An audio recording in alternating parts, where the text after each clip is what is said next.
નડિયાદના સંતરામ મંદિરમાં પોષી પૂનમને લઈને ભક્તોની ભારે ભીડ ઉમટી છે। દર વર્ષે ઉજવાતી પોષી પૂનમને બોર પૂનમ તરીકે પણ ઓળખવામાં આવે છે। આ બોર પૂનમનો મહિમા અનેરો છે। ભક્તોમાં એવી માન્યતા છે કે પરિવારમાં બાળક યોગ્ય રીતે બોલતું ન હોય તે પરિવારના સભ્યો જો સંતરામ મંદિરે બોર ઉછાળવાની બાધા રાખે તો બાળક યોગ્ય રીતે બોલતું થઈ જાય છે।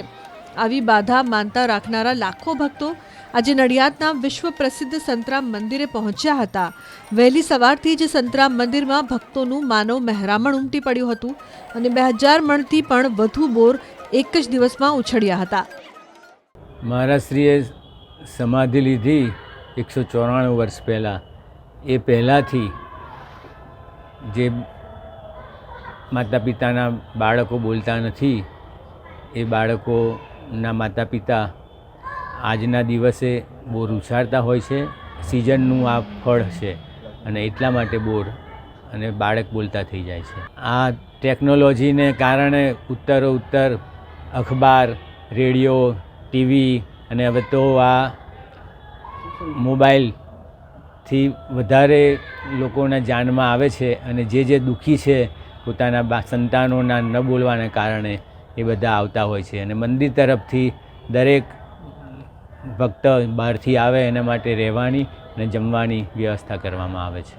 એ મારી 3 વર્ષથી બાધા હતી જે એમને બોલવામાં થોડુંક પ્રોબ્લેમ હતો, તો એમના માટે મેં બોરની અને જીભની બાધા રાખેલી કે જ્યારે બી આ પોષી પૂનમ આવશે ત્યારે હું બોર ઉછાળીને મારી બાધા પૂરી કરીશ અને સારું એવું મને આના ઉપર વિશ્વાસ છે અહીંયા મહારાજનો અને બોલતો એકદમ સરસ થઈ ગયો છે।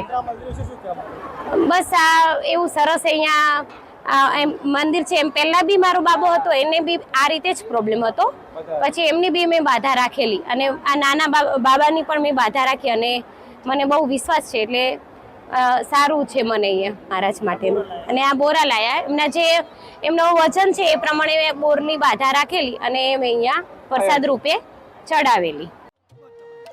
નડિયાદના સંતરામ મંદિરમાં પોષી પૂનમને લઈને ભક્તોની ભારે ભીડ ઉમટી છે। દર વર્ષે ઉજવાતી પોષી પૂનમને બોર પૂનમ તરીકે પણ ઓળખવામાં આવે છે। આ બોર પૂનમનો મહિમા અનેરો છે।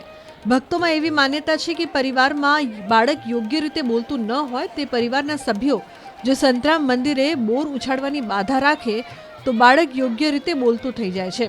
આવી બાધા માનતા રાખનારા લાખો ભક્તો આજે નડિયાદના વિશ્વ પ્રસિદ્ધ સંતરામ મંદિરે પહોંચ્યા હતા। વહેલી સવારથી જ સંતરામ મંદિરમાં ભક્તોનું માનવ મહેરામણ ઉમટી પડ્યું હતું અને 2000 મણથી પણ વધુ બોર એક જ દિવસમાં ઉછળ્યા હતા। મહારાજશ્રીએ સમાધિ લીધી 194 વર્ષ પહેલાં।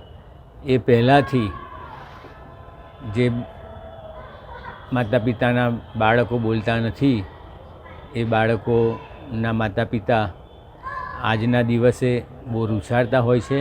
સિઝનનું આ ફળ છે અને એટલા માટે બોર અને બાળક બોલતા થઈ જાય છે। આ ટેકનોલોજીને કારણે ઉત્તરોત્તર અખબાર, રેડિયો, ટીવી અને હવે તો આ મોબાઈલથી વધારે લોકોના જાનમાં આવે છે અને જે દુઃખી છે પોતાના સંતાનોના ન બોલવાને કારણે એ બધા આવતા હોય છે અને મંદિર તરફથી દરેક ભક્ત બહારથી આવે એના માટે રહેવાની અને જમવાની વ્યવસ્થા કરવામાં આવે છે।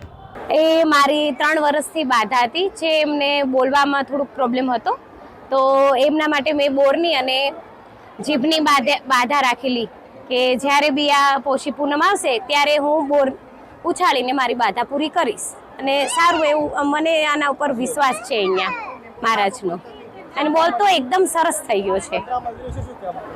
બસ આ એવું સરસ અહીંયા એમ મંદિર છે। એમ પહેલાં બી મારો બાબો હતો એને બી આ રીતે જ પ્રોબ્લેમ હતો, પછી એમની બી મેં બાધા રાખેલી અને આ નાના બાબાની પણ મેં બાધા રાખી અને મને બહુ વિશ્વાસ છે એટલે સારું છે મને અહીંયા મહારાજ માટેનું અને આ બોરા લાયા એમના જે એમનું વજન છે એ પ્રમાણે બોરની બાધા રાખેલી અને મેં અહીંયા પ્રસાદ રૂપે ચડાવેલી।